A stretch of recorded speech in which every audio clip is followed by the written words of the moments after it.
down here at PRI 2024. It's pretty cool. We're walking around and we walk past the ACP headers booth. We get to meet Carrie, the owner of ACP, and Greg, who's helped me out all along the way with the sponsorship thus far. It's cool to meet them in person, and we get to see the videos playing in the back here. Lots of people get to see that today, so it's just all around a very cool experience. Just wanted to thank these guys personally, and yeah, did you have anything you'd want to say on the channel? Great working with you. I mean, it's really cool to be able to see what we do with the headers. Greg here builds the best header in the market. Used to be Stall Headers, who was one of the pioneers in exhaust headers. Learned a lot from the man, and it's a pleasure to be able, it's an honor to be able to carry on with the tradition. We're building them USA built and USA material, and promised Jerry that's what we were always going to do, and we will always do that. And Greg here, like I said, builds the best header on the market. Yeah, thank you guys so much. Greg, did you have anything you'd want to say? Just a second, Carrie. It's great working with you. It's nice getting the exposure, and yep, thanks for spreading the word. Yeah, thank you guys. Keep up the good work and good luck. Yeah, thank you. So everyone get ACP headers.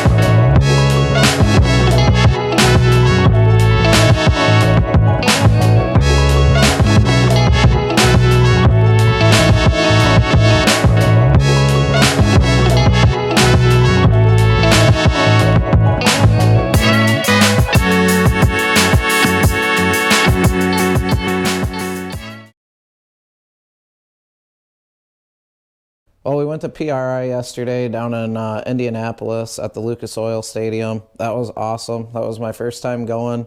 They have 2 huge exhibit halls with tons of vendors. We got to see a bunch of my sponsors from this season, meet people face-to-face for the first time, which was awesome, and then meet tons of new people face-to-face as well. So hopefully we've got some things in the works for 2025 with new companies.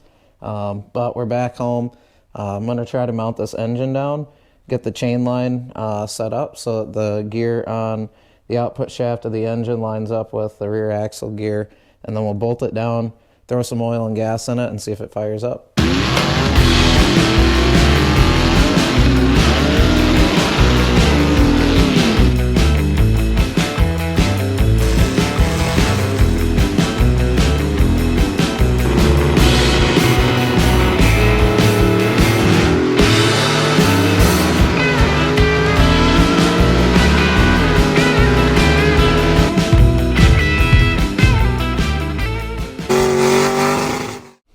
So we're throwing in a whopping 5W30 here because it's cold.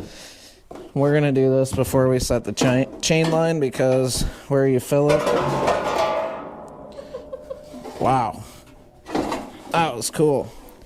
Where you fill it is going to be kind of in the way of the tie rod, and right now we'll just fill it before we have to worry about that. Says it takes like 1.16 quarts, and we got nothing but the best. Let's see if we can overflow it all over the place. It ain't got no freaking gas in it. Oh yeah, lawnmower's getting first fuel and oil. With this engine, the way that it's set up, the drain plug is like flat out the side. So we'll get the engine in place, make sure that the chain line is all in order, and then we'll bolt it down, and then I'll make a mark of where I need to cut out of the plate for a little drain hole on this. That way, in the future, if we're doing oil changes, I don't have to pull the engine out to change the oil. So we're just going to spin this around, and I'm going to make this gear line up with the rear gear there. Pretty simple. This is our glorious Amazon special chain here. We don't really know if it's long enough, but this chain is the same size as what the clutch kit sent, so we do have spare chain to tie into it if we need to. I think we're going to have to add to it. So we have taken the master link off to open this chain up. All I'm really looking for is to get the top chain line just so that I know it's straight. And we'll extend the chain once we have the engine bolted down and we know for sure what the distance is. So that goes on the rear axle. This goes around the front gear. And we're going to have to move the engine over a little. Probably went way too far. So we kind of just got it close to where we thought the chain line would be by holding the chain on there. But this little 2-inch rectangle piece is flush with the outside of the rail. So I just held a square edge up against it and measured over. And then I did the same thing against the frame rail over here. So we've got 2.5 inches from the outside of the frame rail is where the edge of the chain line, or the furthest point of the gear rides. So that stuff's lined up now. I just took a Sharpie and drew the outside perimeter of the engine. Now we're going to take the engine off. Hopefully be able to just drill some holes by the mounting hole diagram that came with the engine. Be able to mark it out that way. Drill the holes, mount the engine, then we'll fire it up. There's our little diagram. Now we gotta decipher it with a tape measure and figure out where to mark this thing. It says warning, not to scale. Just kidding, doesn't say warning. But we had to kind of decipher this. My calipers were dead, so I didn't have anything to read in millimeters.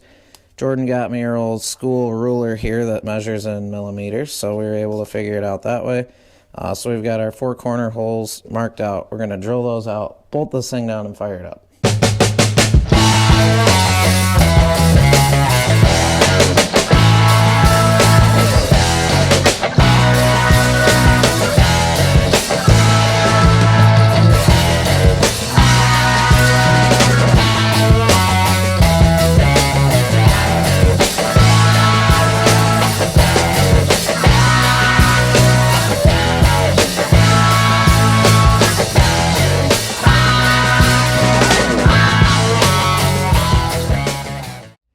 We've got the engine mounted down nice and solid, so we're going to go ahead and fire this thing up. I don't have a battery wired to it, so it does have a pull start. We're just going to use that right now, but it does have the option of electric start, so hopefully this thing just fires right up.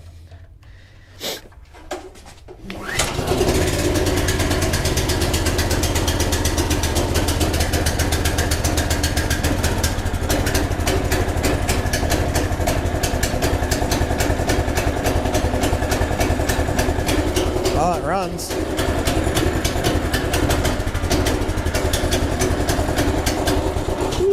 Ooh, she's stinky. Stinky tractor, but she runs. She's good to go.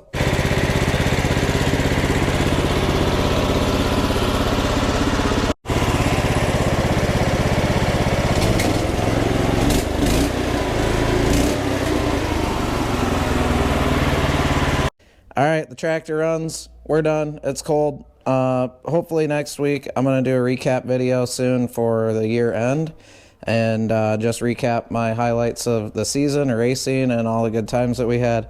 And then maybe on Christmas we'll actually be ripping this thing. So we'll catch you next time.